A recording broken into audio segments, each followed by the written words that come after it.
quedar sorprendidos y maravillados de este gran destino. A ver, salud. A ver quién más, cómo van a conectarse para que vayamos saludando. Ya tenemos 150 personas conectadas, eso me da mucho gusto que rápidamente nos estamos conectando. José Manuel, ay Chema, un abrazo hasta Monterrey, qué gusto que también nos conecte, estás con nosotros.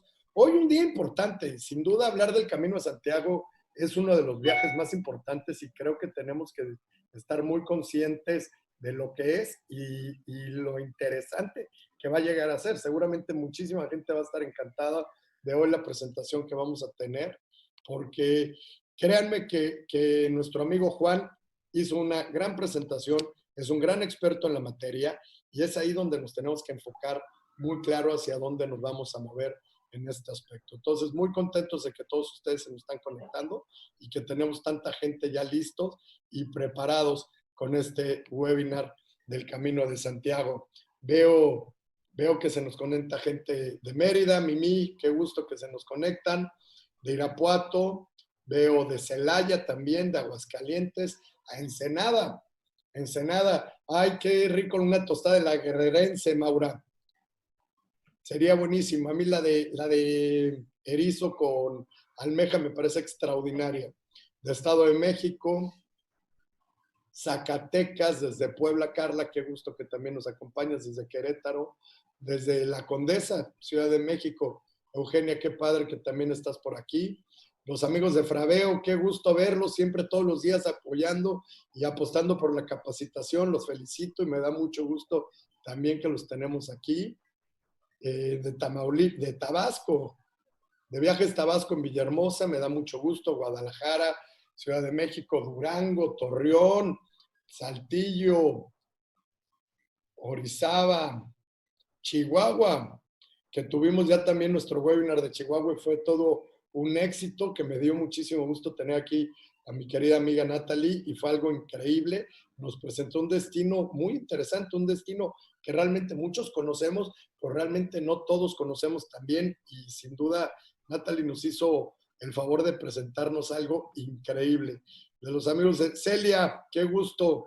También saludos hasta Mérida, Campeche, de Mexicali, de Tijuana, también se nos conectan de aquí, de Colima, de Tepic, oye, cada vez más gente de Ixtapas y Guatanejo, Mónica desde Cuernavaca, la ciudad de la eterna primavera, de Cancún. Bueno, realmente tenemos gente de todos lados y eso es lo que siempre me llena de mucha alegría. Me llena de mucha alegría que estamos haciendo webinars que es para mucha gente y que seguimos en pro de capacitarnos, en pro de estar listos, en pro de seguir con esta pandemia cuidándonos. Acuérdense que lo mejor que podemos hacer es estar guardados en nuestras casas para que mañana podamos viajar. Eso es lo que tenemos que ver, que nosotros, nuestra familia, nos cuidemos y sigamos con todos estos protocolos que hoy nos indican para seguir trabajando. Ya se conectó María de Venezuela. Gracias, María, que también te conectas día a día con nosotros, de Monterrey y a todos ustedes. Hoy les platicaba, hoy nos toca un tema sumamente interesante, un tema que a muchísima gente que lo toma en dos vías. Ahorita lo platicaba con Juan hace rato, que lo toman en tema religioso o también que lo toman como tema de turismo.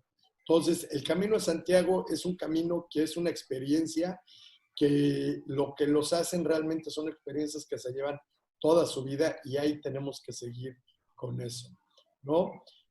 Lau, qué bueno que te gustan los webinars. Desde Mérida también te mando un saludo. Carla de Ciudad Victoria, Tamaulipas también. Un fuerte saludo para allá y a todos ustedes que día a día se toman este tiempo. Realmente lo valoro, como les digo, ustedes han hecho que pasemos esta cuarentena, este tiempo, que lo pasemos muy contentos al lado de cada uno y todos ustedes. Mari, a Perú un saludo muy, muy grande, a León y a todos los que se nos están conectando y se siguen conectando. Vamos a empezar. Muy buenas tardes y bienvenidos a una semana más que caminamos juntos gracias a esta serie de webinars promovidos por Petrooperadora. Y hoy más que nunca estamos unidos con el mismo fin. Yo me quedo en casa. Es correspondencia a la Organización Mundial de Turismo exhortar hacia una corresponsabilidad compartida entre los viajeros y los miembros del sector para hacer frente a lo que hoy vivimos. Y qué mejor manera que aprovechando para platicar con verdaderos expertos en turismo. Cada uno de ellos invitados especiales que contribuyen en la capacitación de los agentes de viajes y alimenta claramente nuestra pasión de viajar. Hay que prepararnos para el mañana.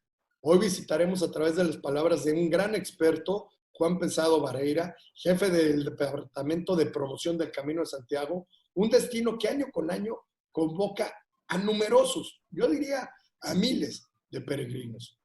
Durante más de 1000 años, el Camino de Santiago ha conducido a los peregrinos hasta el santuario de Santiago el Mayor.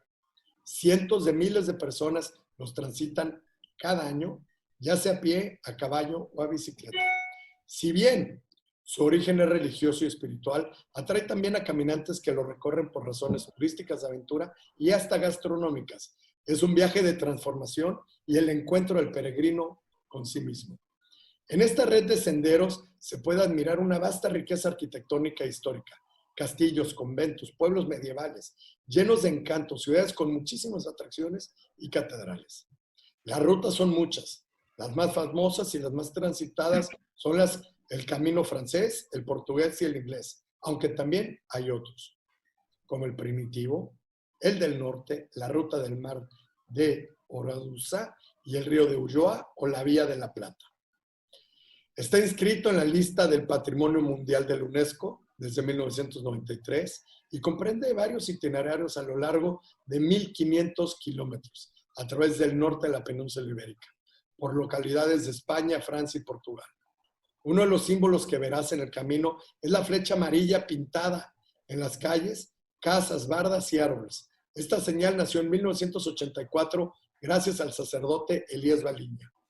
Otra señal característica es la concha de Vieira, que verás esculpida en las paredes, en el piso, en los monumentos. Un viaje a lo largo de muchos kilómetros, pero también un recorrido a nuestro interior.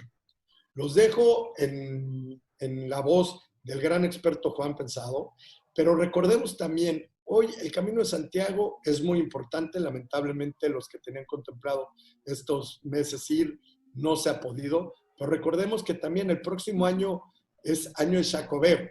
Y estoy seguro y convencido que Juan nos va a hacer una presentación increíble. Y vamos a querer ir, si no a finales de este año, el próximo año. Entonces, mi estimado Juan, bienvenido, muy contento que hayas aceptado esta invitación de estar hoy con nosotros. Ya te digo que ya estamos cerca de 600 personas conectadas, muy interesados en escuchar las maravillas que nos vas a decir del camino y sin duda puestos a aprender más el día de hoy. Muchas gracias, Roberto. ¿Me escucháis bien? Perfectamente. Bueno, yo no hubiese sido capaz de hacer un resumen tan acertado como el que has hecho. A partir de aquí lo que voy a intentar es explicaros un poquito más lo que es el camino de Santiago y básicamente centrarme en lo que es los caminos, el Año Santo, Jacobeo, el Año Santo compostelano, los albergues, las credenciales, un poquito todo para que todo el mundo que venga a hacer el camino esté preparado y sepa lo que se encuentra. Me gustaría empezar agradeciéndoos tanto a Peters Operadora en tu persona como a la Oficina de Turismo de Tour España en México por darme la oportunidad de promocionar un poco el Camino de Santiago y estar con ustedes.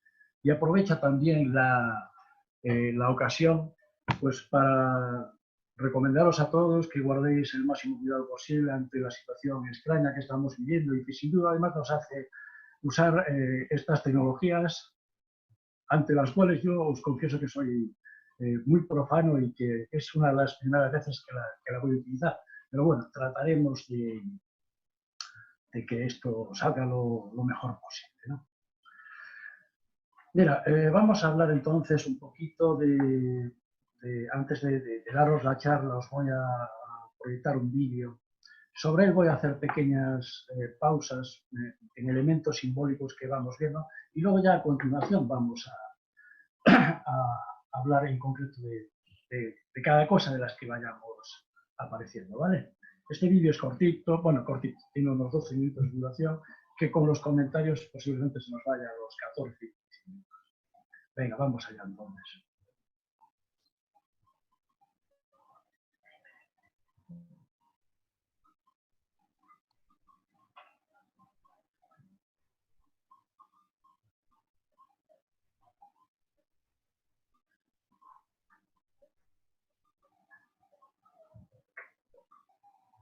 Juan, te encargo el volumen como lo vimos hace rato. En la flecha del lado izquierdo, al lado del micrófono. Sí, lo tengo igual que lo dejamos hace rato. ¿Se escucha?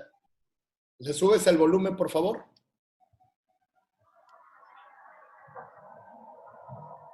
Ya. Bien.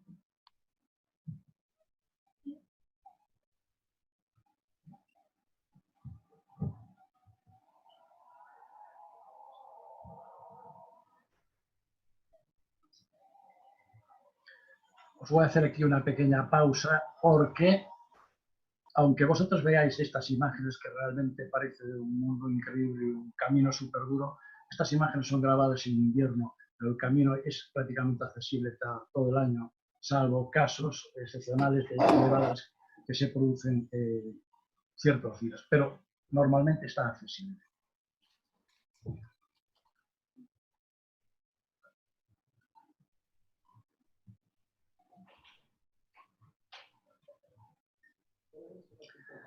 Tengo que hacer aquí una pausa porque esta maravillosa aldea es la entrada del camino francés en Galicia, es la aldea del Cebreiro. Y aquí podemos ver la iglesia de Santa María la Real del Cebreiro, donde se encuentra el cáliz de la patena, de la que luego hablaremos, una antigua hospedería hoy en desuso, un albergue de peregrinos, y todo lo demás son casas de turismo rural, establecimientos para el peregrino, algunas de ellas muy simbólicas, como estas construcciones circulares que tienen el techo de paja. Son viviendas prerrománicas que hasta principios a mediados del siglo XX estaban habitadas y donde compartían animales y personas el mismo hábitat. De este pueblo es natural un personaje que vamos a hablar más adelante, que es el párroco Elías Gaviña, que realmente el auge del camino en este siglo se debe a él.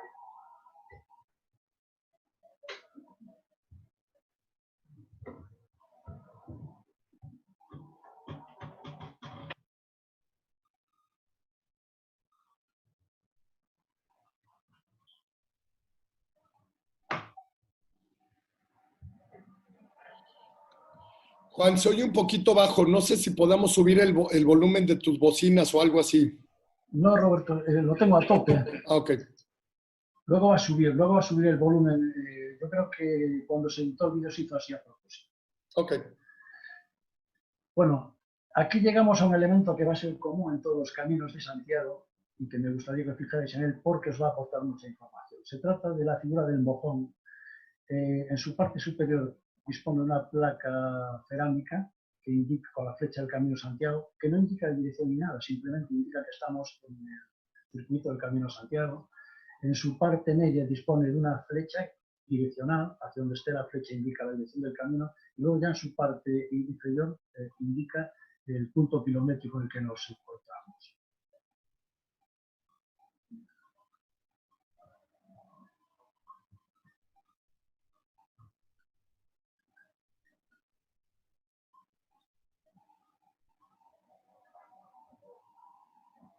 No es que volvamos a encontrar nieve en el camino, es que estamos ya en otro camino. Este vídeo es una muestra de todos los caminos que entran en Galicia, que realmente son 9. En este caso es el camino primitivo, la entrada por la Fonsagrada, y es también uno de los puntos más altos de Galicia, 1340 metros, creo recordar, por lo cual en invierno también es frecuente la presencia de nieve.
Tengo que hacer aquí una pequeña paradita porque esto que vais a ver, que aquí vais a ver mucho mejor, es posiblemente el documento más importante que va a necesitar cada peregrino. Se trata de la credencial del peregrino, que es un documento expedido por la Catedral de Santiago fundamentalmente. Luego hablaremos más detenidamente de ella, pero donde se muestra todos los datos del peregrino, dónde empezó el camino, qué día, cómo lo hace, si a pie, a caballo, en bicicleta o en auto.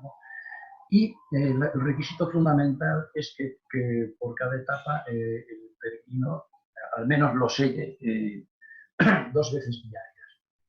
Hablaremos luego con más calma de él porque es realmente importante para conseguir la Compostela o otro tipo de certificado.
Tal como os comentaba, estamos hablando de varios caminos. En este caso es el camino portugués. Este es el puente de hierro por el municipio de Eiffel, que une España con Portugal. A este lado tenemos Portugal y este es la ciudad de Tui, ya en Galicia. La catedral de Tui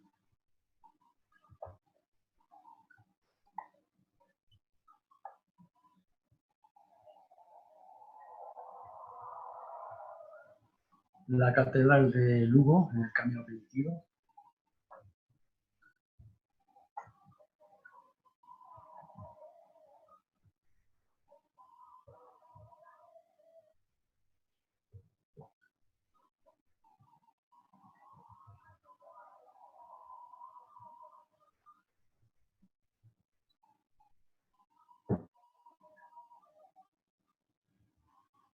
tanto la foto anterior, la secuencia anterior como esta pertenecen al Castillo de Monterrey en la Vía de la Plata, Monterrey, que luego dará origen al Monterrey en México.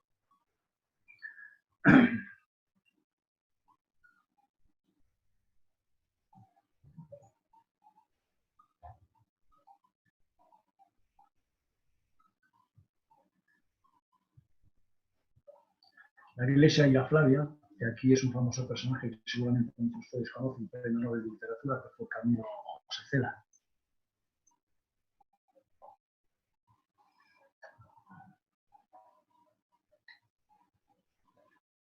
El camino inglés, otro de los caminos ya dentro de Galicia, que tiene su entrada por Ferrol y por la ciudad de La Coruña.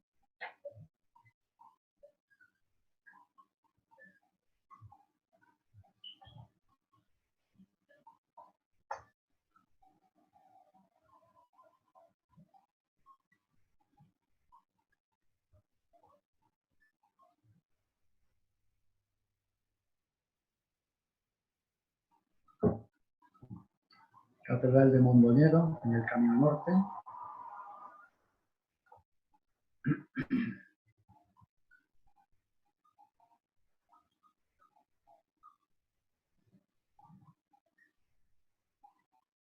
El monasterio Sagrado Hermons, también el Camino Norte, un monasterio benedictino auténticamente espectacular. Está ocupado por muy pocos frailes, pero merece la pena visitar.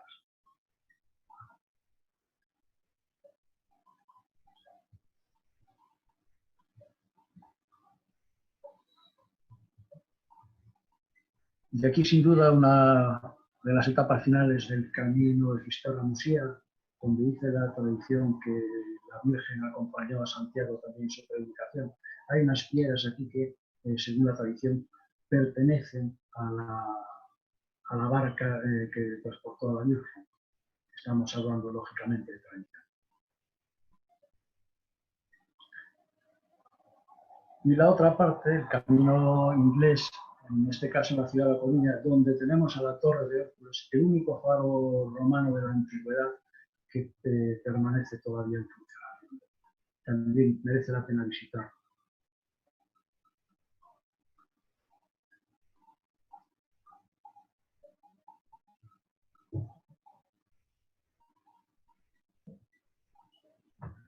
Y el monasterio Oseira, otro de los caminos de Santiago, que en este caso está situado en la Vía de la Plata, en la provincia de Ourense.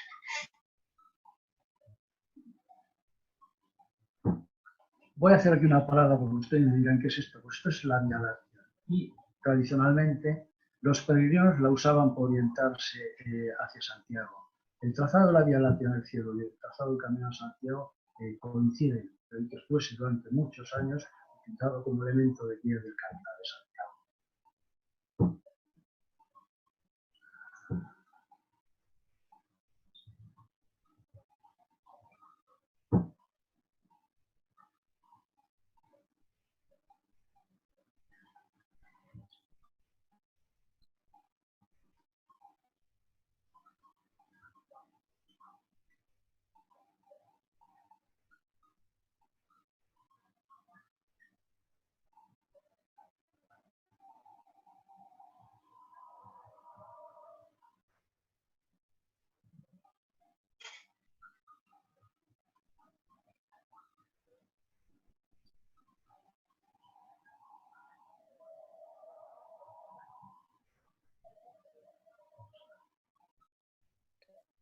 Estimado Juan, cuando hables y te nos acercas al micrófono nos sirve muchísimo para que se lo escuchen. Realmente, de fondo, lo que les quiero platicar, el fondo del video es música.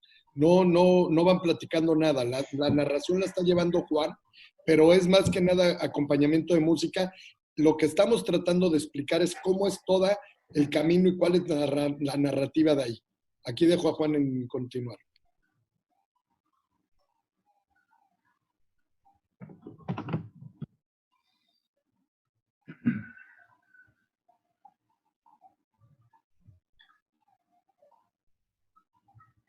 Hago una parada aquí porque estamos en el Monte del Gozo, ya muy cerquita de Santiago de Compostela, escasamente a 3 kilómetros.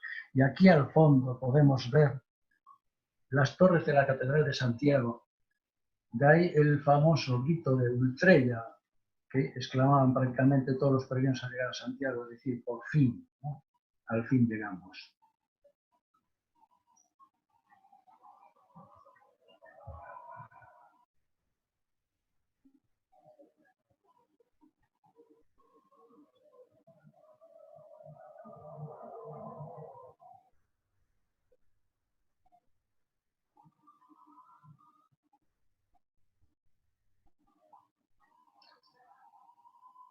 La Plaza del Obradoiro, justo estamos enfrente a la meta, en su interior está el sepulcro del apóstol Santiago y la maravillosa fachada barroca de la Catedral de Santiago. Es para mí una de las plazas más bonitas del mundo porque concentra 4 estilos arquitectónicos realmente asombrosos. Por un lado está el antiguo hospital de peregrinos, el Hostal de los Reyes Católicos, de estilo renacentista. A nuestras espaldas tenemos el Palacio de San Jerónimo, estilo barroco. Hoy es de la Universidad de Santiago. Luego tenemos el Palacio Arzobispal de Gelmir y también tenemos de estilo neoclásico lo que es la sede del Ayuntamiento de Santiago de Compostela. Créanme, es precioso.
Y aquí tengo que pararme por la fuerza en esta imagen. Seguramente muchos de ustedes lo reconocen, es el pórtico de la gloria en la Catedral de Santiago. Es, sin duda alguna, la obra cumbre del románico español. Fue elaborada por el maestro Mateo en torno al año 1075.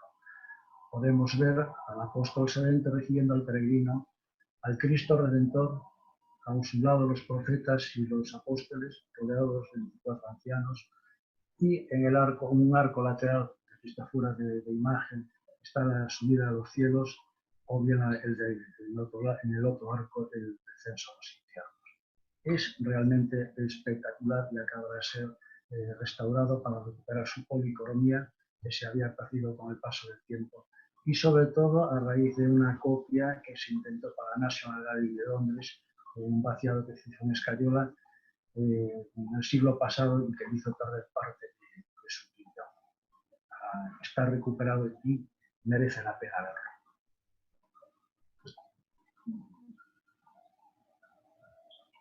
Juan, ¿me permites un segundo? ¿Puedes parar tu video un segundo, por favor? Sí, cómo no.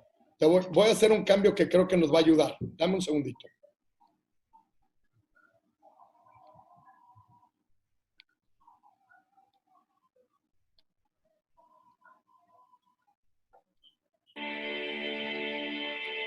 Me vas diciendo cuándo quieres que lo pare y lo paro. Sí. Sigue, sigue.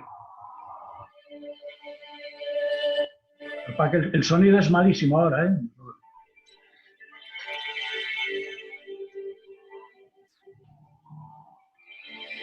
Muy mal de sonido, ¿eh, Roberto?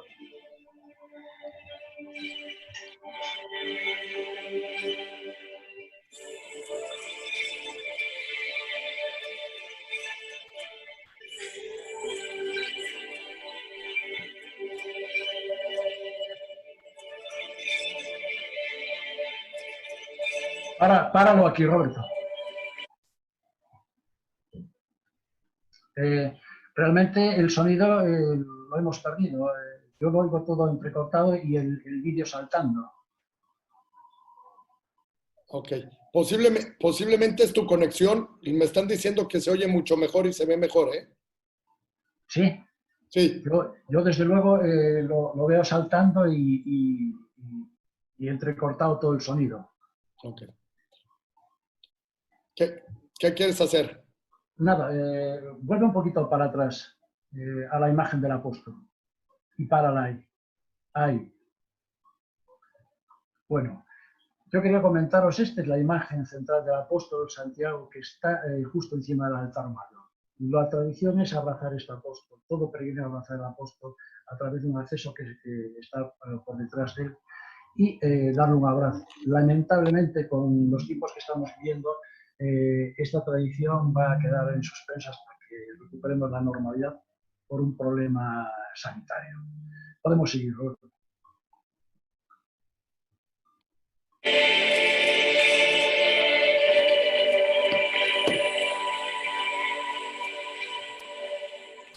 Y aquí, párate aquí.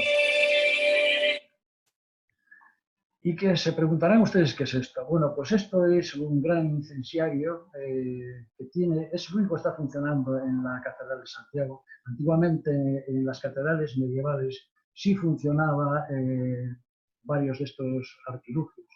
Es un elemento que pesa 200 kilos, que vuela sobre nuestras cabezas a una velocidad increíble hasta casi tocar los techos de la catedral. Se utilizaba como elemento purificador. Estamos hablando de catedrales de peregrinación, donde muchos peregrinos pasaban la noche y esto se utilizaba para purificar el ambiente de las mañanas siguientes. Es realmente espectacular ver cómo vuela sobre nuestras cabezas.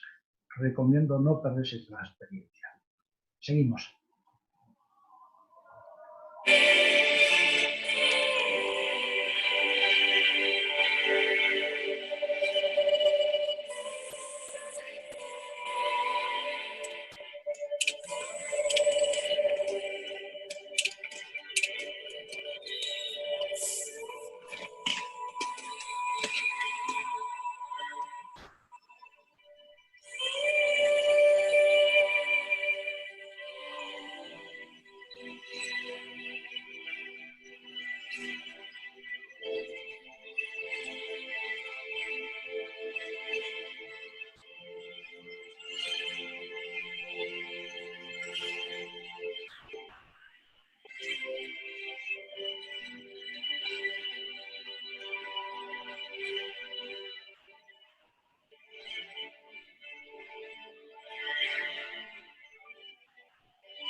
Vamos a pararlo aquí un momentito. Estamos justo en el Cabo Finisterre, lo que era el fin del mundo para los romanos. Tenemos que situarnos en la concepción de aquella época donde la tierra conocida aquí se acababa. Muchos peregrinos entonces, y ahora lo siguen haciendo, peregrinaban una vez llegado a Compostela hasta este fin de la tierra. Aquí quemaban sus ropas como símbolo de la purificación del alma y retornaban a sus tierras. Recordemos que era el fin del mundo conocido. Aquí estamos ante el Océano Atlántico, donde hay unas maravillosas puestas de sol, y justo enfrente se encuentran ustedes, amigos de México. Seguimos.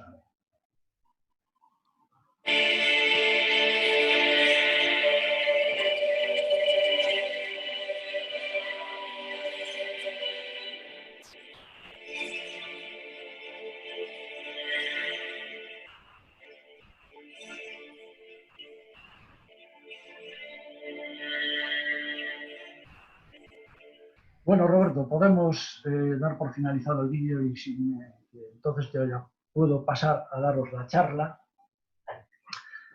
En cualquier momento me podéis interrumpir si queréis que algo no queda claro o merece. Te propongo, Juan, que te avientes platicando todo y al final yo voy anotando y he anotado muchas preguntas que ya nos están haciendo todos los agentes que se están conectando para que al final te las vaya haciendo. ¿Te parece? Perfecto. Te puedes soltar, puedes compartir tus imágenes y todo lo que habíamos visto. Perfecto. Bueno, pues vamos a ver, tenemos un camino, varios caminos, y tenemos un apóstol. Pero realmente, ¿quién era este Santiago que tiene un camino, que ha conseguido permanecer durante tantos siglos e incluso hoy, en pleno siglo XXI, es capaz de causar tanta admiración y ganas de conocer su Santiago? Vamos un poco a los orígenes de todo esto, de todo el camino, que básicamente, como bien dijo Roberto, es un camino de peregrinación, es un camino, por lo tanto, de base religiosa, aunque luego otros elementos como el turístico se añadan a él, cultural, gastronómico, en la base en que seamos capaces de compaginar estas dos vertientes, pero sin perder la esencia misma del camino, tendremos un futuro muy prometedor. A Santiago lo conocemos por primera vez se le nombra en la Biblia, pero no se nombra bajo el nombre de Santiago, se nombra bajo el nombre de Jacob, que luego con el latín deriva Iago, Santiago o Santiago, ¿no? Se le conoce como es un apóstol de Cristo y, por cierto, uno de los más cercanos. La prueba es que está con él en la oración del Huerto de los Olivos, y también está cuando se le aparece a los apóstoles, a algunos escogidos, a orillas del lago Tiberiades. Bueno, pues este apóstol de Cristo se le encarga la evangelización o la predicación del cristianismo en las tierras de Hispania. Aquí vemos una fotografía de lo que era la antigua Hispania romana. La división administrativa no tenía nada que ver con la actual, evidentemente, y a él se le encarga pues la predicación en lo que es la actual Galicia, noroeste peninsular, aunque también incluye parte del actual Portugal, en la Lusitania romana.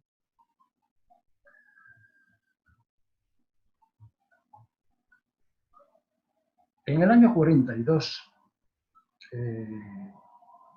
el apóstol vuelve a Palestina, donde había salido, ante las noticias de que la Virgen es posible que fallezca muy pronto, ¿no? Vuelve allí en el año 42 y, curiosamente, es decapitado. Estamos recordando las luchas que hay del cristianismo y el Imperio Romano, ¿no? Es decapitado por el rey Herodes Agripa I, rey de Judea. Sus discípulos, llamados uno Atanasio y Teodoro, meten el cuerpo en una barca, que la tradición dice que es una barca de piedra. Realmente los que estudiamos este tema pensamos que se refiere a una barca romana que transportaba piedra, evidentemente, en aquellos mundos hoy es posible hacer flotar el acero en los barcos, pero no en aquellos momentos, ¿no? Bueno, en esta barca atraviesan todo lo que es el mar Mediterráneo, toda la facha atlántica de España, y entran en territorio peninsular por la ría de Arousa, el río Ulla, donde, según la tradición, hay una reina, la reina Lupa, a la cual le piden el permiso para el enterramiento. Ella, sobre todo que es anticristiana, los denuncia a un rey vecino, también súper enemigo del cristianismo, son encerrados, pero curiosamente en la noche un rayo tira los muros de la prisión, son perseguidos por soldados, otro rayo destruye un puente, todos los soldados se caen del puente, y la reina, ante esta sucesión de hechos asombrosos, decide por fin darles un lecho al cuerpo. No sin antes le prestó unos bueyes para el transporte del cuerpo apostólico, unos bueyes súper maravillosos, que curiosamente en el momento de transportar el cuerpo se vuelven sumamente dóciles. Ante toda esta sucesión de hechos, la reina, según la tradición, vuelvo a repetir, se convierte al cristianismo. Y aquí tenemos el cuerpo del apóstol, pero resulta que nada sabemos de este cuerpo hasta el año 813. Estamos desde el año 42 al 813, que se pierde totalmente la pista. Hasta que en un momento un eremita llamado Pelayo observa una gran luz de estrellas sobre un roble rodeado de maleza. Va a verlo y descubre lo que son tres urnas funerarias, una de ellas con el cuerpo, con la cabeza decapitada, y con un cartel que pone: aquí yace Santiago, hijo del Cebedeo y de Salomé. Incrédulo, transmite la noticia al obispo de La Falla, Teodomiro, que inmediatamente traslada la noticia al rey Astur leonés, Sancho II el Casto, que ante la noticia de la tumba visita rápidamente Compostela y una iglesia, una magnífica iglesia que con el paso de los años y diferentes estilos arquitectónicos se irá transformando en la Catedral de Santiago. Al mismo tiempo que nombra al apóstol Santiago Asuma, patrón de las Españas. Quiero decir en este punto que cuando hablamos de ese campo de estrellas, de ahí deriva el propio nombre de la ciudad de Compostela. Estamos hablando de campos de estrella, Campus Stellae, campo de estrella, Compostela. Y este Santiago, el primero en esta época, en el siglo IX, veremos que luego se va adoptando por muchísimos sitios, especialmente en América Latina. Tenemos Santiago de Querétaro, Santiago de los Caballeros, muchísimos, Santiago de Chile, muchísimos. Hay uno calculado como unos 3000 nombres de Santiago a lo largo de todo el mundo. Está sin duda entonces que tenemos al primer peregrino de la historia, el primer peregrino famoso, que fue el rey asturianés, Sancho II. Pero a partir de ahí, otra de las peregrinas famosas, como la reina Isabel de Portugal, la reina santa, que está encerrada en Coimbra.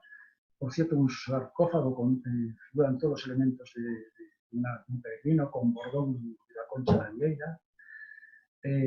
Tenemos también a otro como Santa Brígida de Suecia, San Francisco de Asís, Santo Domingo de la Calzada, y muy recientemente, ya mucho más avanzado en el tiempo, pues otros peregrinos famosos como Pablo Coelho, autor del libro El Peregrino, Shirley MacLaine, Mark Nissen, autor de la película que tanto éxito tuvo para la promoción del camino, The Way, o ya mucho más recientemente el Papa Juan Pablo II, que visitó Santiago dos ocasiones. Es importante que nos situemos en la época. Mira, quería darnos una imagen curiosa. Cuando los peregrinos llegan a Padrón y amarran su barca, la tradición dice que la amarran en este miliario romano, al que hoy se sigue venerando y que tiene muchísimas visitas, y que dará lugar a uno de los certificados de los que hablaremos luego más adelante, ¿no? Como veis, el cuerpo del apóstol está continuamente sufriendo cambios y no acaban aquí sus declives. Es una época en este momento, en el siglo IX, que toda la España, prácticamente excepto una franja del norte, está invadida por los musulmanes. Pueden ustedes imaginarse lo que supone el hallazgo de uno de los máximos elementos de la religión cristiana, un apóstol de Cristo, y el hallazgo de su tumba. Inmediatamente se convierte en adalid de los ejércitos cristianos frente a la España musulmana y como elemento principal para la reconquista.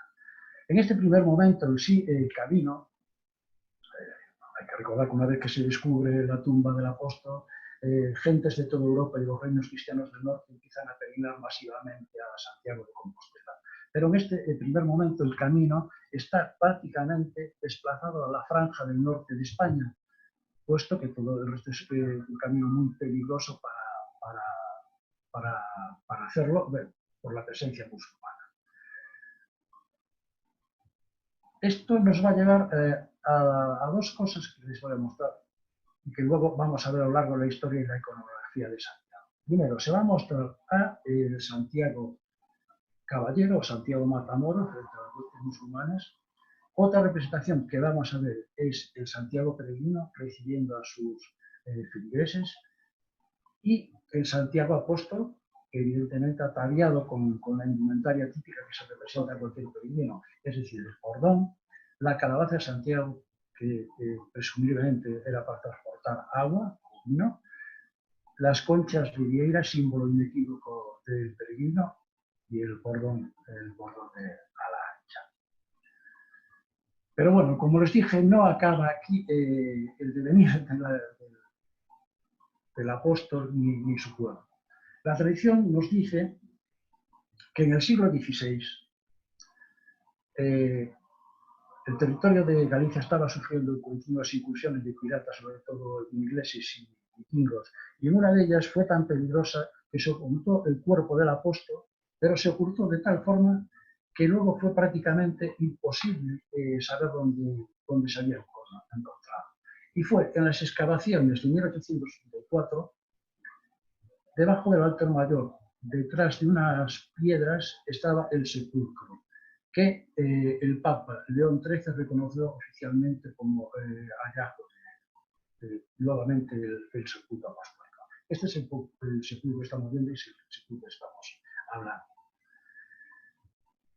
Tenemos, por tanto, un cuerpo, tenemos un camino de peregrinación y la auténtica razón de ser y su origen, ¿no? Pero este camino de peregrinación va a sufrir auténticos altibajos a lo largo de su historia, debido sobre todo a acontecimientos políticos y sociales por los que pasa Europa en general y España en particular. Estamos hablando de las continuas guerras en Europa en estos siglos, estamos hablando de las pestes, pandemias, la peste negra, que hizo que prácticamente el camino cayese en peregrinación. Aún así, queda una huella que un filósofo alemán supo resumir. Goethe dijo en su momento que Europa se hizo peregrinando a Santiago de Compostela. Es como, de alguna forma, anticipando ese nexo de unión, ese único nexo de unión ante culturas tan diferentes, pero que el camino supo unir a estos pueblos europeos. Volviendo un poquito atrás, sabíamos que en el siglo IX el camino estaba todo hacia el norte, lo que es el camino primitivo, pero ya en el siglo XI, ya con la reconquista muy avanzada, Sancho Mayor de Navarra y Alfonso VI de León deciden que la ruta de peregrinación puede adentrarse más hacia el interior, hacia terrenos mucho más seguros, ¿no? Va a ser lo que a partir de ese momento conocemos como el Camino francés y que va a ser básicamente el camino por excelencia y el que es más conocido para todos nosotros. Estoy mostrando aquí un mapa de Europa. En este mapa, todas estas líneas corresponden a sitios donde hay testimonios escritos y comprobables de peregrinos que han realizado la peregrinación. Podemos ver que incluso estos caminos llegan hasta Rusia. Todos ellos van confluyendo hacia Santiago de Compostela a través de los diferentes países. En este lo vamos a ver mucho mejor. Todo va confluyendo en 4 grandes líneas en Francia y que luego penetran en España a través de Roncesvalles y Saint-Pierre-de-Port y también a través de León, ¿no? A partir de los años 40, como habíamos dicho, hasta aquí el camino prácticamente estaba muy parado por todas estas sucesión de calamidades en Europa, pero es a partir de los años 40 del siglo XX, debido sobre todo a la recuperación del interés en las administraciones, también el interés de la Iglesia, pero sobre todo el interés de particulares, las visitas del propio Papa Santiago en los años 80, y sobre todo la declaración de Santiago Patrimonio de la Humanidad en 1985, el Camino Itinerario y Cultural Europeo en 1977, el Camino Francés Patrimonio de la Humanidad en 1993, a los cuales se une el Camino Norte y el Camino Primitivo en el 2015, los que hacen con fuerza renacer el Camino de Santiago hasta niveles que estamos viendo hoy. Sin duda, cuando hablamos de estos elementos particulares, si hay alguno que hay que darle gran importancia, es al cura párroco don Elías Baliña San Pedro. Este cura párroco, en 1984, con un 2 tomando como vehículo de transporte un Citroën 2 caballos y pintura prestada por operarios de carretera que les sobraban de pintar los caminos, se marchó hasta los límites con Francia y a partir de ahí empezó a delimitar todos los caminos de Santiago marcándolos con una flecha. Ese es su origen. A partir de ahí, hoy es un elemento que yo creo que todos identificamos inmediatamente con el Camino de Santiago. Pero no solo a este señor se le debe la delimitación del camino y la fecha. Sin duda, otra gran contribución de él fue la formación y impulso a las asociaciones de amigos del Camino de Santiago. Hoy tenemos unas 300 asociaciones de amigos del Camino de Santiago repartidas por todo el mundo y en todos los continentes y cuentan aproximadamente con 84.000 asociados. Pueden imaginarse la cantidad de gente transmitiendo esta idea y esta moda hacia el camino y lo que supone como vehículo de promoción. Evidentemente, son nuestros mejores aliados. En el caso de México puedo decirles que hay una asociación de amigos del Camino de Santiago en la calle Andrea del Castaño, número 38, en la colonia Nonoalco, Mixcoac, en Ciudad de México. Luego le puedo proporcionar los datos, bien a través de Roberto, bien se ponen en contacto conmigo, y por si necesitan, sobre todo a la hora de adquirir alguna credencial, ¿no? Llegamos con este devenir del camino al año 1993. Y vamos un poco con esto ahora a aclarar unas confusiones que hay, lo que es Año Santo Jacobeo y lo que es, Año Jacobeo y lo que es Año Santo Compostelano. Mire, el Año Santo Compostelano es un año de indulgencias plenas donde se puede ganar el jubileo. Fue instaurado se produce cada vez que el 25 de julio coincide en Dimígrano. Esto, que es la festividad de Santiago Apóstol, 5 de julio. Bueno, pues cada vez que coincide el domingo se considera Año Santo. Y esto ocurre con una secuencia de 6, 5, 6, 11 años. El anterior Año Santo fue en el 2010, antes lo habían sido el 93, el 99, el 2004, y el próximo Año Santo lo será en el 2021, luego será en el 2027, 2032 y así siguiendo esta secuencia. Santiago de Compostela goza el privilegio de tener un Año Santo y fue concedido por primera vez en el año 1122 por el Papa Calixto II.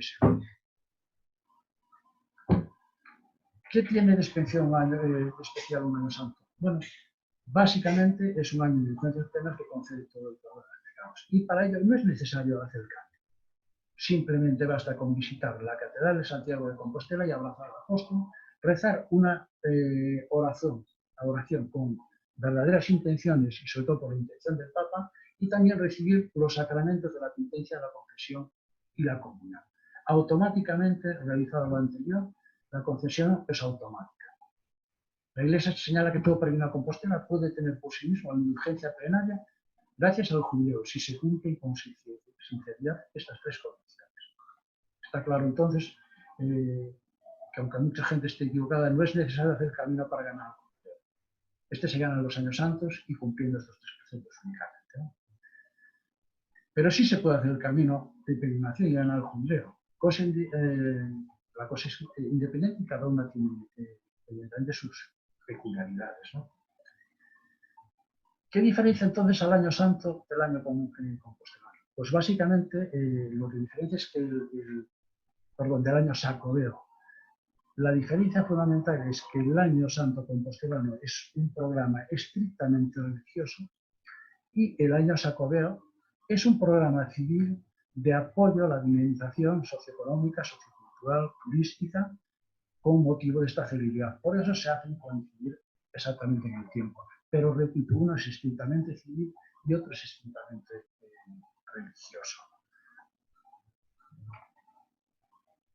Antes de continuar hablando de los caminos, vamos a pararnos un poco más en las condiciones que se deben de cumplir para hacer el camino, ¿no? Y en este sentido, quiero hablarles sobre las 4 formas de hacer el Camino de Santiago. Las principales formas son el camino a pie, el camino en bicicleta, el camino a caballo y últimamente también es necesario, se está llevando a cabo la peregrinación en barco. En el caso del peregrino a pie y el peregrino a caballo es necesario realizar al menos los 100 últimos, y recalco, estos últimos, no vale hacer los 100 primeros, los 100 últimos kilómetros de Santiago, del Camino de Santiago, cualquiera de ellos. O 200 kilómetros si es en el caso de la bicicleta. En el caso del camino por barco serían 100 millas náuticas, que son aproximadamente 182 kilómetros, y realizar los últimos 3 kilómetros desde el Monte del Coro. En el caso del camino francés, el más conocido y posiblemente que todo el mundo escuchará, estos 100 últimos kilómetros están dentro del territorio de Galicia y sería desde la comarca de Sarria. En todo caso, recalcar que para hacer el camino no hay que hacerlo todo una vez. Hay mucha gente que dice, es que no tengo tiempo, las vacaciones solo tengo una semana. Bien, usted puede hacer el Camino de Santiago, evidentemente por etapas, pero también por años. Es decir, yo puedo hacer 100 kilómetros este año, para otros 100 kilómetros para el próximo año, y así hasta que lo complete. El único requisito es que yo tengo que ir sellando esos kilómetros en el certificado del peregrino, porque no va a llegar a Santiago de Compostela. Si quiero que me den la Compostela, pues evidentemente tengo que demostrarlo, ¿no? Y aquí llegamos a esta figura que estamos hablando, la Compostela. La Compostela es precisamente un certificado oficial que concede la catedral a aquellos peregrinos que han hecho al menos los 100 últimos kilómetros y siempre que el motivo del mismo sea religioso. Si el motivo no es religioso, la catedral te va a negar la Compostela, con toda la lógica del mundo, ¿no? ¿Cómo demostramos que hacemos esos 100 kilómetros? Bueno, pues aquí está lo que les decía en el vídeo, posiblemente uno de los certificados más importantes que debe poseer el peregrino. Es como su carta de presentación, como su DNI. Esta credencial de peregrino surge de los salvoconductos medievales que los reyes otorgaban a los peregrinos que iban a Santiago para que no tuviesen problemas al pasar por distintos países. En la reunión de las asociaciones que se hizo en Jaca en 1987 se recuperó por parte de las asociaciones esta figura de la credencial del peregrino y se le cedió a la catedral de Santiago. Esta credencial del peregrino básicamente se puede obtener en la oficina del peregrino de la Catedral de Santiago, o también hay asociaciones que las tienen, o oficinas de turismo, ¿no? A partir del momento en que se tiene y se empieza la apelación, tenemos el nombre, pasaporte, dirección, lugar donde empieza la apelación, el medio por el que lo hace, a pie, caballo, etcétera, el día que llega a Santiago, pues lo que tenemos que ir haciendo es ir sellando estas credenciales por las diferentes etapas del camino. Y estas credenciales se pueden sellar pues, en ayuntamientos, desde bares, oficinas de peregrino, los propios albergues. Lo realmente importante es ir sellando esta credencial al menos 2 veces al día. Ella te va a permitir no solo demostrar que hiciste los kilómetros que te van a ser necesarios, sino que también en los albergues van a comprobar que vienes haciendo el camino y te van a permitir acceder a ellos, ¿no? Por si alguien lo necesita, la oficina de la Catedral de Santiago está en la Rúa Carretas número 33. Tiene una página web que es credencialesperegrino@catedraldesantiago.es, pero bueno, es alguna información que luego comparte con quien me la pida. El precio de estas credenciales es de unos 2 euros. Y también decir que la Catedral de Santiago, ante tal avalancha, en muchos casos ha permitido a muchas asociaciones de peregrinos sacar su propia credencial. O sea que no necesariamente tiene que ser la oficial de la Catedral de Santiago, aunque sí es recomendable.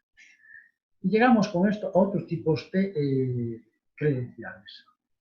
Hay mucha gente que hace el Camino de Santiago, pero no lo hace por motivos religiosos, pero sí quieren tener un documento que les certifique que sí hicieron el camino, ¿no? Entonces, ante esto, la Catedral de Santiago ha sacado un certificado de bienvenida que sí justifica que hizo el camino y se lo entrega sin problema ninguno a estas personas que tienen otras motivaciones. Pero ojo, sí tienen que contar igual con el certificado, con la credencial del peregrino para justificar los kilómetros.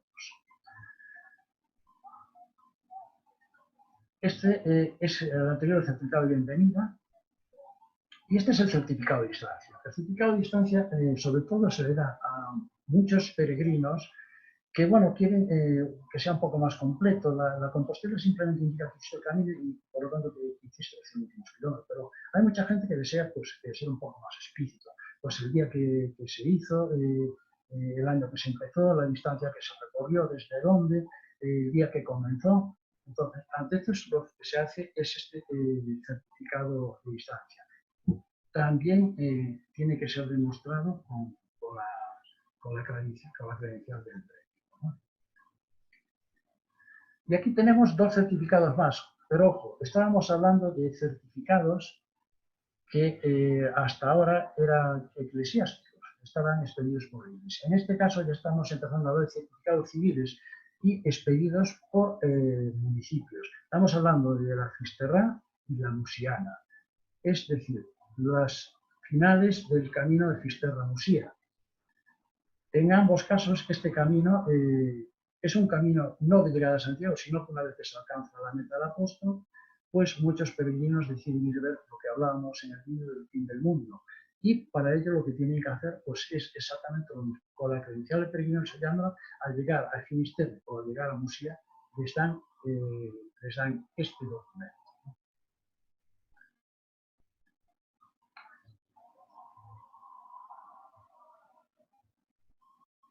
Otro certificado, la pedronía. Habíamos visto en el vídeo, perdón, en una foto anterior, el mojón donde la tradición dice que se amarró la barca del apóstol. Bueno, de ahí lleva su nombre, de Pedrón, de Pedronía. Y es el certificado que el ayuntamiento de Padrón, a 20 kilómetros de Santiago, le concede a aquel peregrino que una vez llegado a Santiago, pues recorre esos 20 kilómetros que nos separan y se va hasta Padrón. Y ya el siguiente paso tenemos la traslato, el certificado de la traslato. La traslatio es un certificado que da los ayuntamientos de la Ruta de Arousa, cualquier ayuntamiento, lo componen 22 ayuntamientos, a aquellas personas que hagan la ruta marítima de Apóstol y al menos hagan escalas en 2 de los ayuntamientos y luego en Padrón, ¿no? Es bastante reciente, ¿no? Y ahora vamos a hablar un poquito de los diferentes caminos de Santiago. El mapa que les enseñaba antes, esa tupida red de caminos que recorre toda Europa y que confluyen en Santiago de Compostela. Como os había dicho, este mapa es un mapa elaborado por el Comité de Expertos del Camino de Santiago, donde están figuras tan importantes como López Alsina, Vicente Almazán, Robert Bloch, algunos de ellos ya fallecidos, por desgracia, pero que es un mapa basado en documentos reales de peregrinos que en algún momento se hicieron el camino. Y realmente es espectacular hasta mirarlo.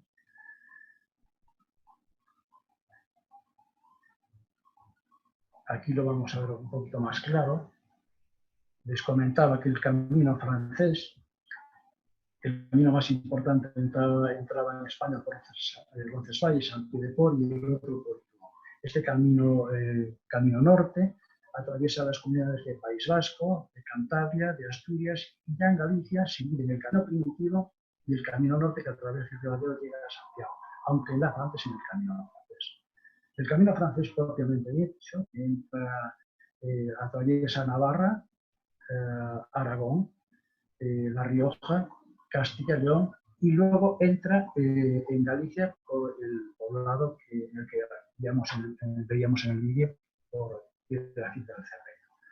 Otros caminos van a ser el camino inglés, hablamos más detalladamente de La Coruña y Ferrol, el Fisterra Musía, la ruta de Arousa, por donde entra el cuerpo del apóstol, el camino portugués que tiene 2 variantes, la variante del camino central que parte desde Lisboa y una variante del camino por la costa que parte desde Oporto. En Galicia estos se separan, se vienen por la costa, por Bayona, y se unen en Redondela ambos caminos al camino portugués central. Y la Ruta de la Plata que parte de Sevilla, a él se unen unos caminos que nosotros llamamos mozárabes, son aquellos musulmanes, debe su nombre a aquellos musulmanes que una vez en la España reconquistada se convierten al cristianismo, desde Sevilla hasta Mérida, aprovecha una vía romana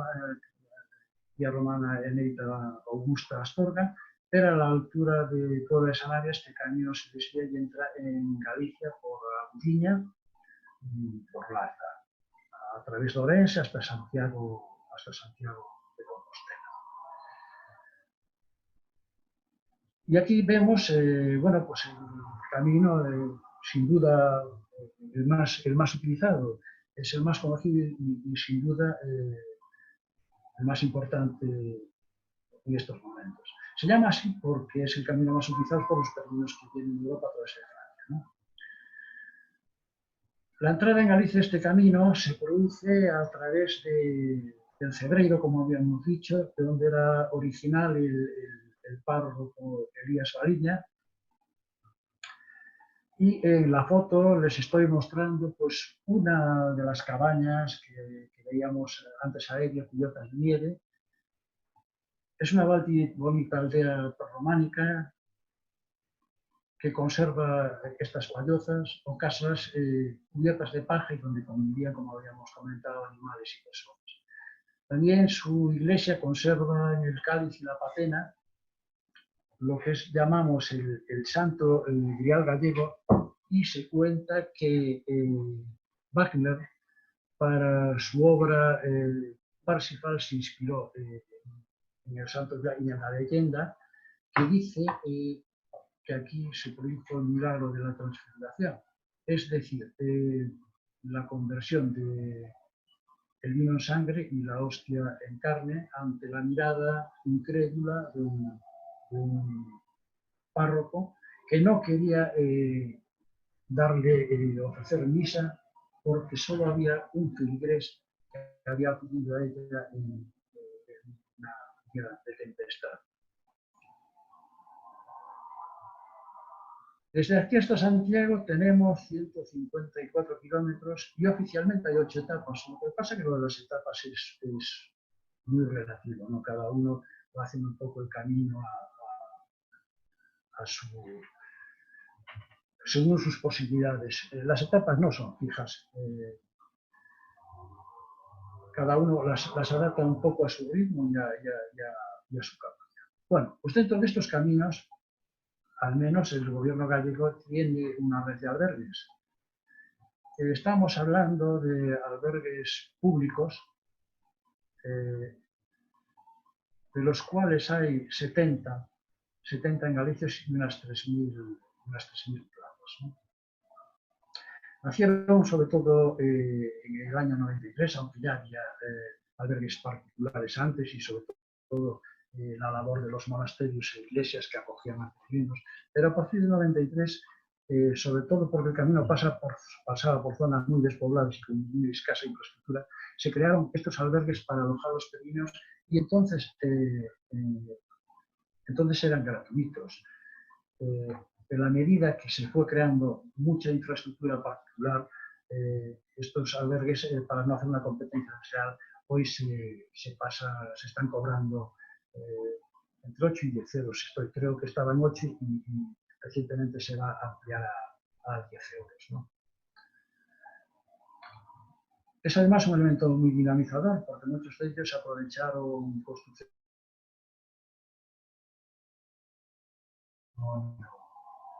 el patrimonio histórico del camino. Esta red de albergues públicos están dotados de dormitorios, aseos, cocina, sala de estar, lavaderos y cuentan con instalaciones adaptadas a personas discapacitadas, ¿no? Pero la utilización de los albergues públicos está sujeto a unas normas. Aquí podemos ver algunos de estos albergues, normalmente son albergues que se comparten.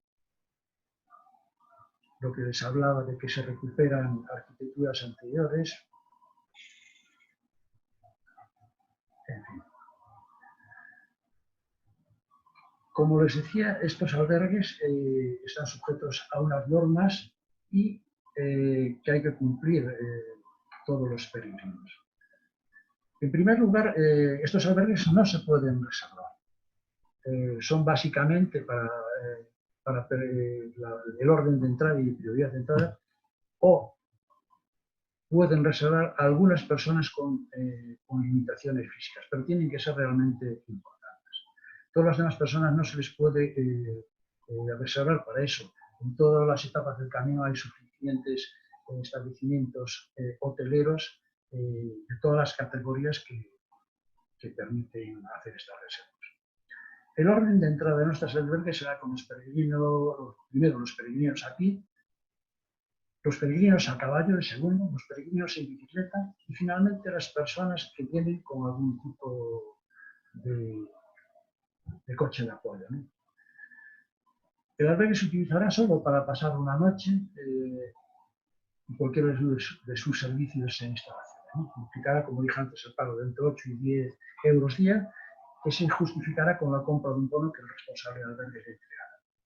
La estancia en el albergue, salvo cargos a fuerza mayor, será de una sola noche. Se abrirá a las 13 horas y se cierran a las 22 horas.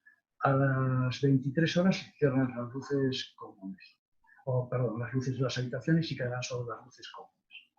Y deberán ser abandonados antes de las 8 horas del día siguiente, ¿no? Cuentan en su precio con todos los servicios que le comenté antes y también con ropas desechables, así como servicio de pagos para secar la ropa, por ejemplo. Pueden utilizarse las cocinas solo para calentar la comida, pero nunca para cocinar, puesto que no hay drenaje. Cuentan con servicio de lavandería y wifi, así como también servicio de calefacción. Cualquier infracción de estas normas facultará a los responsables de los albergues para convidarlos a abandonar el albergue en cuestión, ¿no? Y ahora quería, pues un poquito, vamos a seguir con los caminos. Mire, el camino norte, como os había dicho, es este. Dentro de Galicia tenemos una subdivisión que parte de Asturias, que es el camino primitivo, y como les había comentado, forma parte del patrimonio comunal, como patrimonio histórico de la humanidad, desde el año 2000. Cuenta con gran valor histórico monumental, y es que estas rutas eran las que seguían los peregrinos cuando llegaban a Compostela cruzando el norte de España, ¿no? Hablamos de la parte cristiana de la España peninsular, y que tenemos que recordar, como había comentado, que en el siglo IX los árabes ya se habían establecido en lo que entonces era conocido como el Al-Ándalus, lo que obligaba a estos peregrinos que querían visitar los restos de la costa a desplazarse cada vez más al norte. De Irún a Santiago, este camino cuenta con 35 etapas y 820 kilómetros. Pero en Galicia, que se entra a través de la localidad de Ribadeo, el camino tiene 184 kilómetros y 9 etapas. El siguiente camino es el camino primitivo.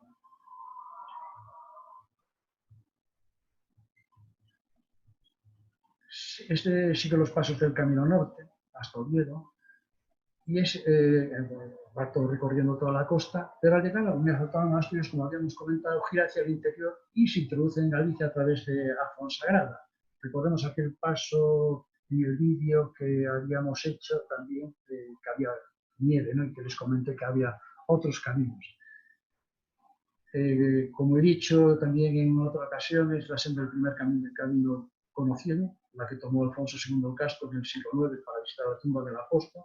Desde Oviedo son 317 kilómetros y 14 etapas. La entrada en Galicia se produce por Afonsagrada, y desde aquí nos quedan 163 kilómetros y 8 etapas a Santiago. Coincide conecta con el camino francés en la localidad de Meira. El camino portugués es llamado así porque básicamente es utilizado por estas personas de Portugal, y empezando por sus reyes, la Reina Santa y sucesivos, ¿no? La célebre peregrinación de Isabel de Portugal en el siglo XIV. También Manuel I peregrina a Lisboa en el año 1502, y desde entonces hay un farolillo que está encendido siempre en la catedral, porque es un deseo que él expuso y que dejó además con remuneración monetaria para que así fuese. Este camino tendrá dos recorridos. Ambos arrancan de Lisboa, pero el camino central, ambos no, el camino central portugués arranca de Lisboa y el camino de la costa arranca de Oporto, aunque ambos se unen luego en Galicia, en la localidad de Vela. Como os dije, el de la costa, que sale de Oporto, recorre 272 kilómetros hasta llegar a Santiago en 14 etapas, y el camino central entra por Tui tiene 117 kilómetros a Santiago de Compostela y 7 etapas, ¿no? Luego la Vía de la Plata. La Vía de la Plata es una prolongación, como habíamos dicho, una calzada romana.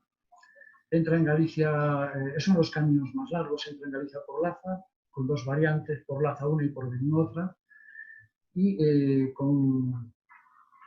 confluyen en Orense, ¿no? Desde Sevilla, este camino tiene 900 kilómetros, 960 kilómetros para ser más exactos, y 36 etapas en total. Pero desde Galicia, este camino tiene 212 kilómetros y 9 etapas. Si elegimos, en cambio, el camino inglés, este camino ya solo se desarrolla en Galicia, ¿no?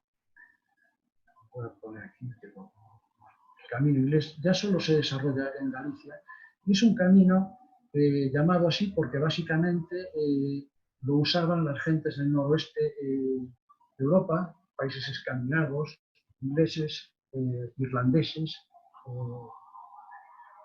Es un camino que confluía con sus barcos en Ferrol y en Coruña y ambas se unían en la localidad de Carral. En el caso de Coruña es un camino que no tiene los suficientes kilómetros, ya que se queda a 90 kilómetros para llegar a Santiago. En el caso de Ferrol sí.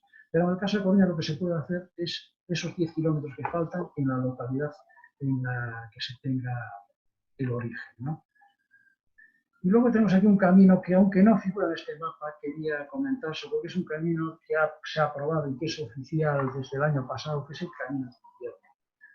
El Camino de Invierno realmente es una alternativa al camino francés cuando hay esas grandes nevadas para evitar las altas cumbres del Cerro, ¿no? El camino se desvía de su trazado del camino francés en la Ponferrada, en la comunidad de Castilla y León, y viene a conectar por el valle en Lalín con la Vía de la Plata para luego continuar a Santiago. Su longitud total son de 235 kilómetros y se divide en 9 etapas. Atraviesa las 4 provincias gallegas. Y ya por último, la ruta marítima del Apóstol. La ruta marítima del Apóstol lo que hace realmente no es un camino físico. Son 22 ayuntamientos que bordean esa ría por donde supuestamente entró la barca del Apóstol y donde amarraron su barca en el pedrón que habíamos comentado, ¿no? Realmente, ya digo, no es un camino físico, pero se puede hacer en barco y luego hacer los últimos 20 kilómetros a Santiago de Compostela caminando. Y ya llegamos al último de los caminos, el camino Santiago-Fisterra-Usía. Este es el camino porque realmente es un camino que se hace una vez llegado a Santiago. Una vez visitada la tumba del apóstol, se va a ver el fin del mundo de los romanos o ver el santuario de la Virgen de la Barca. Es un camino que ya no tiene nada que ver con la Compostela ni con un camino de peregrinación, pero sí que todos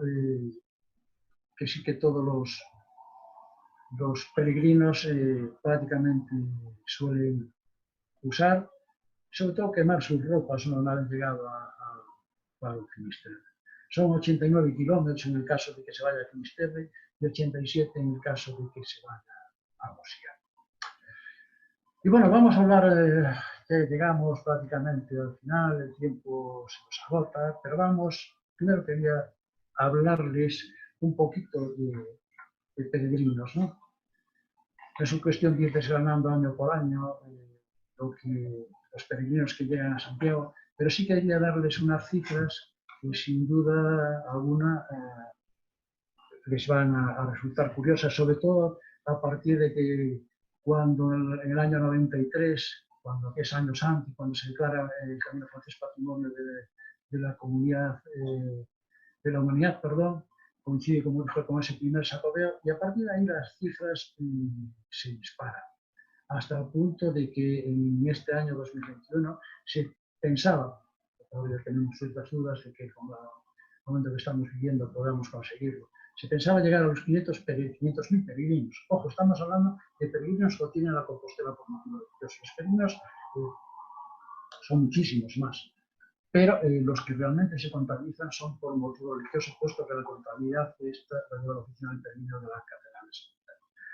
Y para que se hagan una idea de las cifras, en el año 1986 el número de peregrinos que llegaron a Santiago fue de 1.801 peregrinos.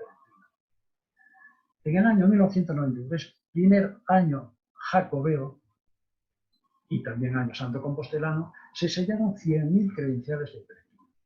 En el año 2004 se sellaron 179.944 credenciales de peregrino. En el último año santo, en el 2010, se superó por primera vez la barrera de los 200.000 credenciales compostelas. Se sellaron 272.135 compostelas. Y en el año 2009, este año que acabamos de pasar, a pesar de que no es año santo, a pesar de que no es año jacobeo, se sellaron 347.000 compostelas. Como podéis ver, el crecimiento es imparable. ¿Y cómo llegaron estos peregrinos? Bueno, pues un dato curioso. El 94% de estos peregrinos hicieron el camino a pie. La segunda modalidad preferida por los peregrinos es si le fueron en bicicleta, con un 5,6%. Y ya las otras formas de hacer la peregrinación ya son prácticamente mínimas, ¿no? A caballo 406, el 0,11%, a vela 243, en silla de ruedas 85. Créanme que es increíble ver a una persona haciendo el camino en silla de ruedas por el esfuerzo que ello supone. Y ya por último vamos con la procedencia de los peregrinos. De los 347.578 peregrinos que se llama la Compostela en 2019, 146.350 eran españoles, frente a los 201.228 de otros países. Estamos hablando de 156 nacionalidades diferentes. En España, la comunidad que más peregrinos aporta es Andalucía, seguida de Madrid, la Comunidad Valenciana, Cataluña, la propia Galicia, Castilla-La Mancha y Castilla y León. Son los fundamentales. Y los países extranjeros que más peregrinos aportan proceden básicamente de Italia, Alemania, Estados Unidos y Portugal. Seguido de Francia, Reino Unido, Corea, Irlanda, Brasil. México está en el puesto número 12 con 3.578 peregrinos al año. Vuelvo a repetirles, estamos hablando de peregrinos que recogen la Compostela. Créanme que estas cifras tranquilamente se multiplican por 4 o por 4. Y con esto estamos prácticamente acabando. Sí me gustaría antes mostrarle, cuando mostré la figura de la iconografía de Santiago, pues la calabaza de Santiago, esa calabaza de cuello estrellado, una vez vaciada, se convierte en cantimplora. Y la concha realmente es una concha de una vieira, una concha de un marisco muy típico de Galicia y que servía, entre otros elementos identificativos, de peregrino, pero también como plato, como elemento para recoger agua de un río, etc. Y bueno, amigos, con esto y esperando que la conferencia que les guste y que consiga traer a mucha más gente al Camino de Santiago. Muchas gracias. Muchísimas gracias, Juan. Sin duda una presentación muy llena, muy importante de lo que es el Camino de Santiago. Y aquí salieron muchas cosas. A ver, la primera de las preguntas que te haría, ¿cuál sería la edad mínima para hacer el Camino de Santiago? La edad mínima, no hay una edad mínima. De hecho, hay muchos peregrinos, familias que traen a niños en sus carritos de ruedas. No hay una edad mínima. Mire, curiosamente, yo creo que tengo aquí unos datos. Mira, entre 30 y 60 años, el 54% de los peregrinos tienen esa edad. Menos de 30 años son el 26%. Y mayores de 60 son un 18%. No, pero te lo pregunto más bien como si es algo para hacer en familia. Sí, perfectamente, perfectamente. Es más, yo aprecio últimamente que es un elemento que se está haciendo cada vez más en familia. O bien entre amigos, o bien familias completas con sus niños pequeños, e incluido su perro. Okay.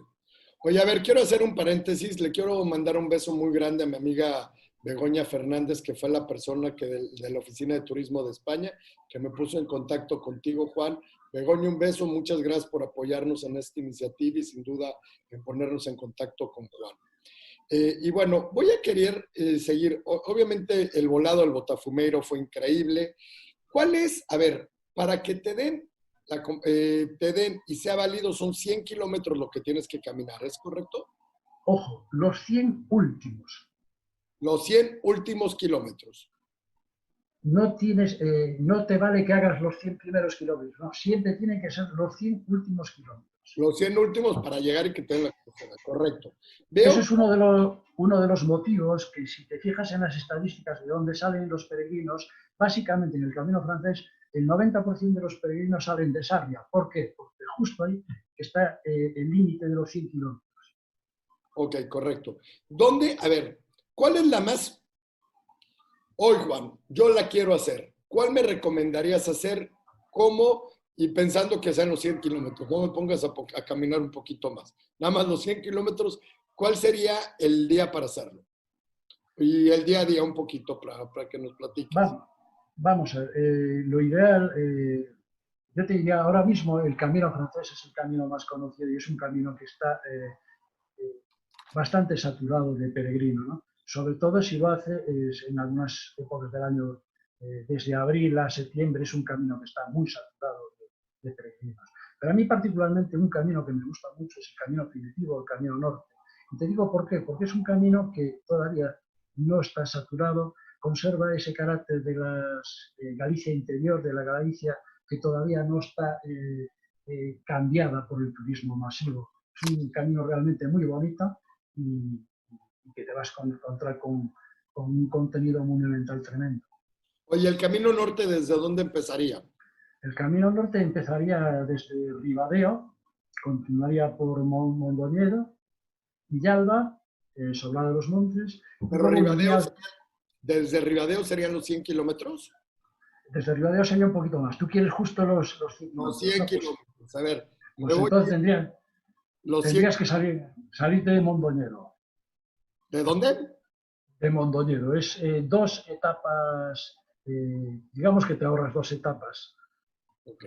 Y de ahí tengo los 100 kilómetros, los cumplo perfectamente.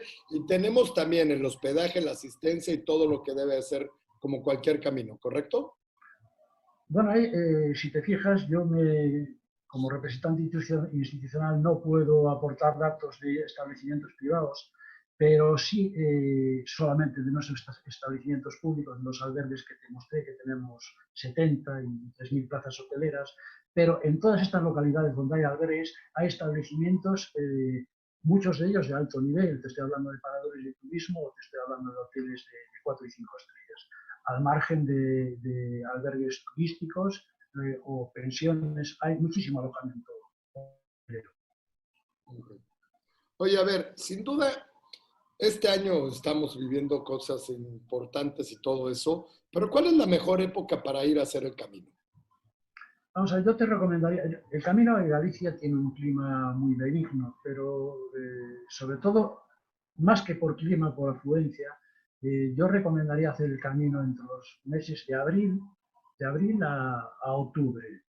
Lo que son los meses de diciembre, enero, febrero, nuestra climatología normalmente suele ser muy lluviosa y en los casos de estos puertos de montaña incluso con nieve. Ok, buenísimo, increíble, qué bueno que nos comentas todo esto, pero sí, a ver, es muy importante tener claro que el Camino de Santiago, a ver, se puede ir a visitar la ciudad de Santiago, la catedral y todo eso. Eso es un tour regular. Hacer el camino, y más que nada, se tiene que ver, se puede hacer se puede hacer por diferentes formas, ya nos platicó nuestro amigo Juan, pero sin duda, si lo quieren hacer religioso, pues para hacerlo religioso son 100 kilómetros que se tienen que caminar. Y ojo, tengo varios amigos que los hacen en diferentes años. O sea, no necesariamente, oye, este año me puedo ir 5 días, 6 días, hago 6 días el siguiente año, y lo hacen muy bonito porque se vuelve un proyecto de continuidad y de que cada tiempo vayan regresando y vayan haciendo el camino, que creo que eso es muy importante. Oye, a ver, me comentabas que el camino más popular es el camino francés. Y luego, aquí nos preguntaron unos amigos, ¿qué relación tiene la Catedral de Santiago de Compostela con la Iglesia de Santiago de Compostela en Ciudad de México? ¿Hay alguna relación? Pues ahí sí que me coges un poco fuera de lugar. No lo sé, no lo sé. Realmente no lo sé porque somos organismos totalmente diferentes. Yo formo parte, digamos, de ese programa civil, pero nosotros no organizamos ni nos inmiscuimos en nada en elementos dentro de la catedral. Okay. Oye, a ver, otra de las preguntas que nos hace aquí Víctor.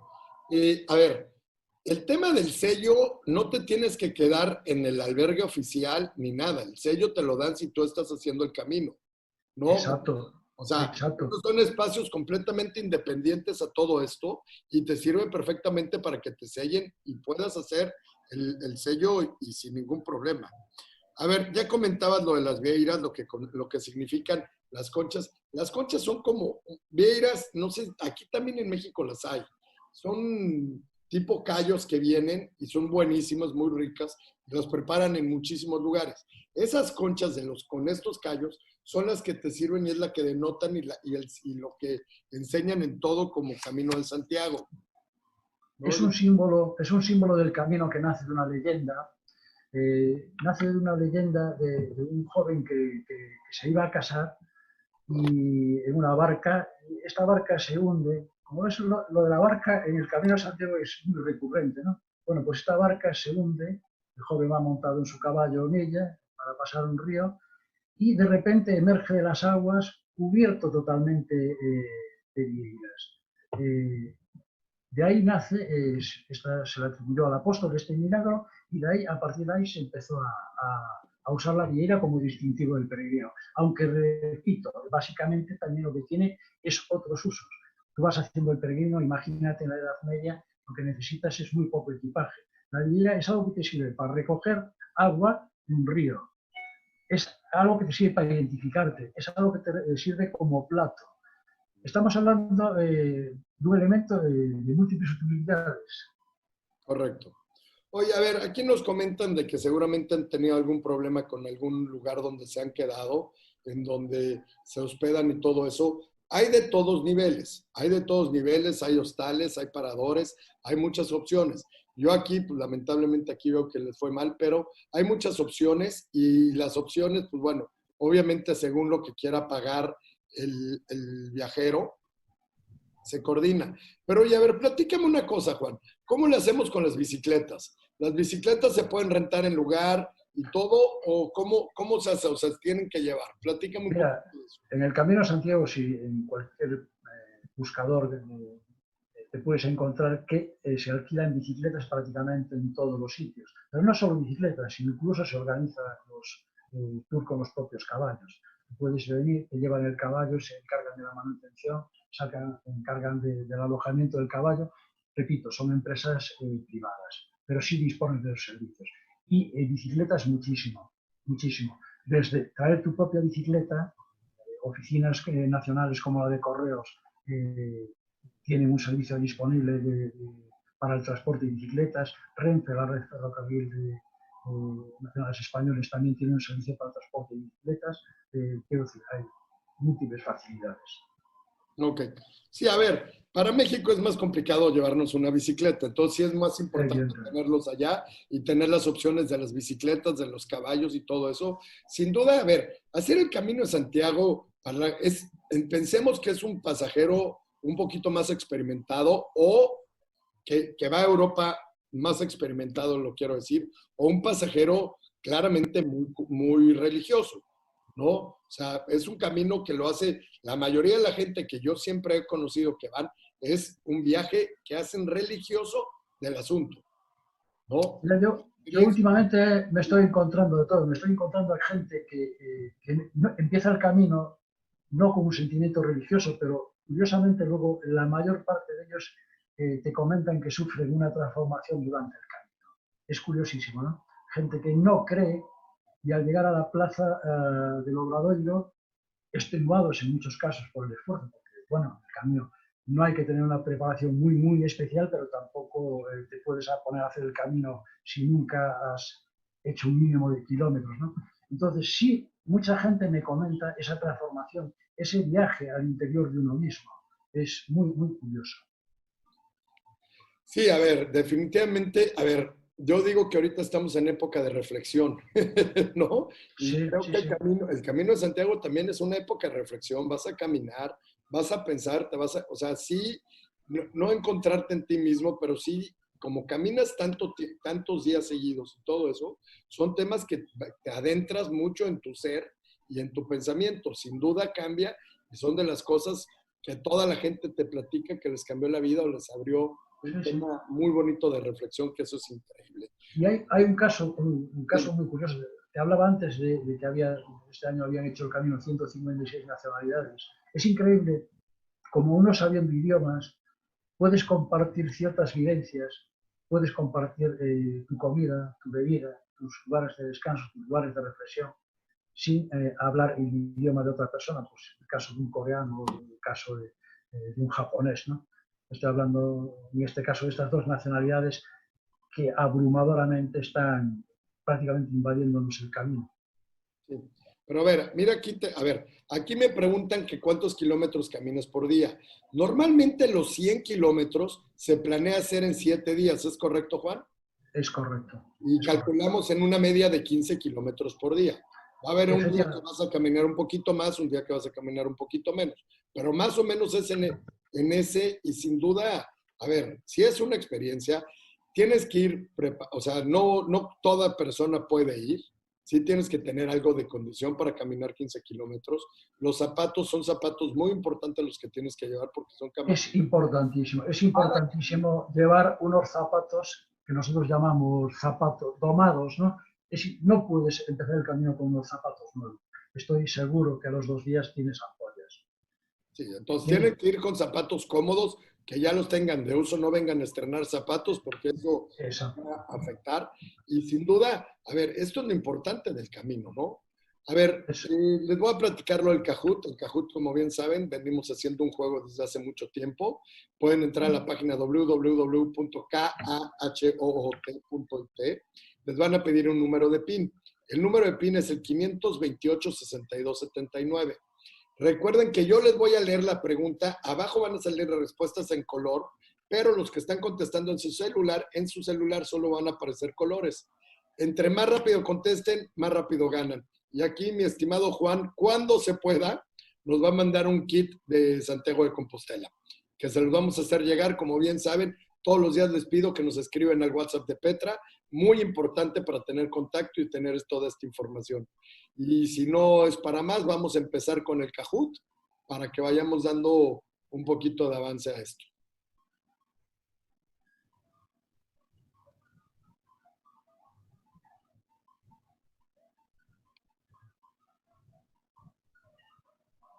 ¿Cuántos son los kilómetros mínimos que hay que hacer para obtener la Compostela?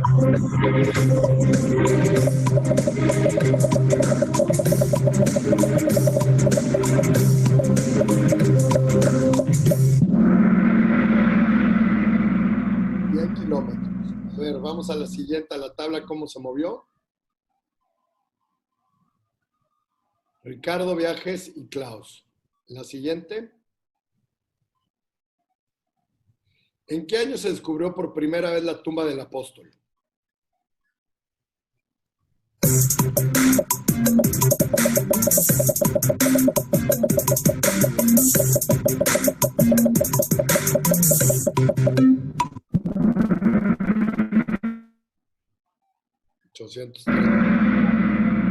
¿Cómo va la tabla? Cas, Han y Eli. Muy pegados todos. A ver, vamos a la siguiente. ¿Cuántos caminos de Santiago hay en Galicia?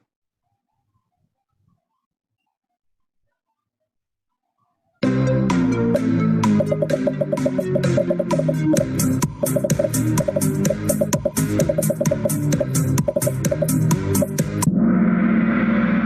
dos te contestaron bien. A ver cómo va la tabla.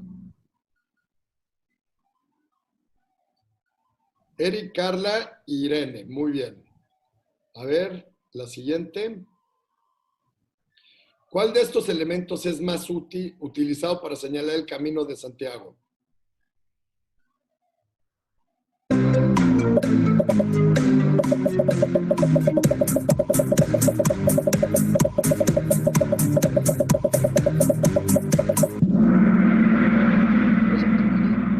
A ver la siguiente, ¿cómo va?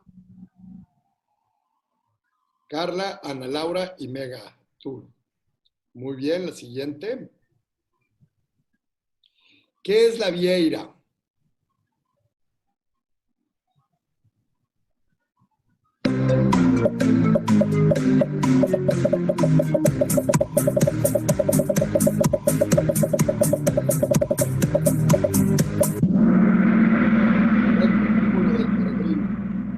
A ver cómo va la tabla. Carla, HR, Ana y Megatur. La siguiente. ¿Cuándo es el año santo composteliano? El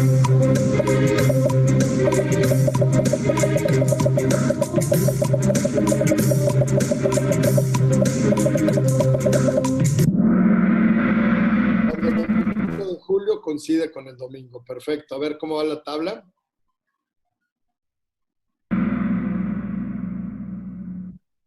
Ana Laura, Carla y Erika. Vamos a ver a la siguiente. ¿Cuándo será el próximo año santo?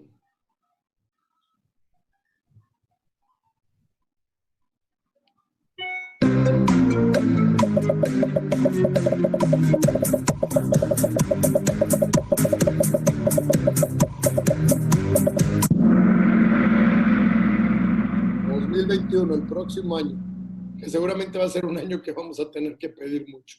A ver la siguiente.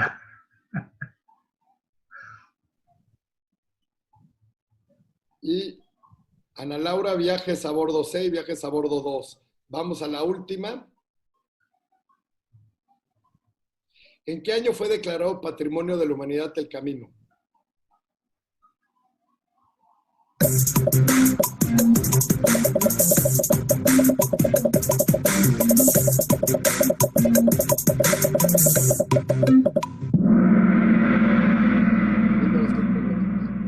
A ver, ¿cómo queda la tabla?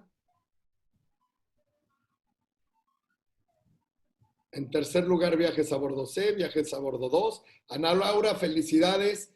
Por favor, mándanos un WhatsApp al WhatsApp de Petra, ya tienes la información para que nosotros podamos, sin duda, hacerte llegar todo esto. Y ve, mira, Juan, aquí nos ponen de que quieren hacerlo con sus 7 hermanos. Realmente es un viaje que vale la pena hacerlo en familia, vale la pena hacerlo todos juntos. ¿Qué caro es? Pues también depende en dónde te hospedas y todo eso, pero hay hoteles, ¿desde qué precio podemos encontrar un hospedaje?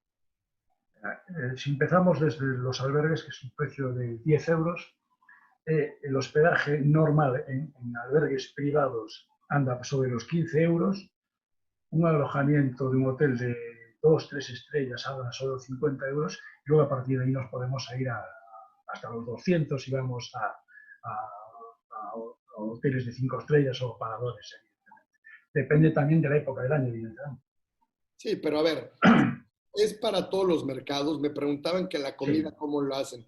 Realmente lo que recomendamos es que del pueblo que salen al pueblo que llegan, ahí hagan sus alimentos. Hagan sus alimentos, van a caminar 4 horas o 3 horas, algo así por día, y cuando lleguen, pues vuelven a hacer sus alimentos, ¿no? Y es la forma de llevar las formas más tranquilas que se pueden lograr. Oye, Juan, pues muchísimas gracias, gran presentación.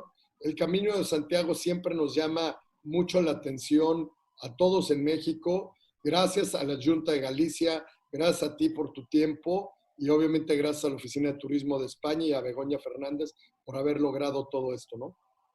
Oye, pues muchas gracias a vosotros, Roberto, y fue un placer estar con vosotros y, bueno, enseñaros un poquito de mis humildes conocimientos sobre el Camino de Santiago. Pues fue increíble y muchísimas gracias. Y oigan, amigos, a todos los que nos están conectados, les quiero platicar que mañana, como bien saben, es martes de México y mañana nos va a acompañar el secretario Carlos McKinley de la Ciudad de México. Nos va a hacer una presentación porque muchos podemos vivir en la Ciudad de México, pero no todos conocemos la Ciudad de México. Entonces mañana va a estar muy padre. Mañana los espero a todos, igual a las 12 del día para hacer este webinar de México y de la Ciudad de México. Aquí te mandan saludos, Begoña. Muchas gracias a todos y que tengan bonita tarde. Hasta luego. Un abrazo, Roberto. Chao. Mal, Juan, gracias.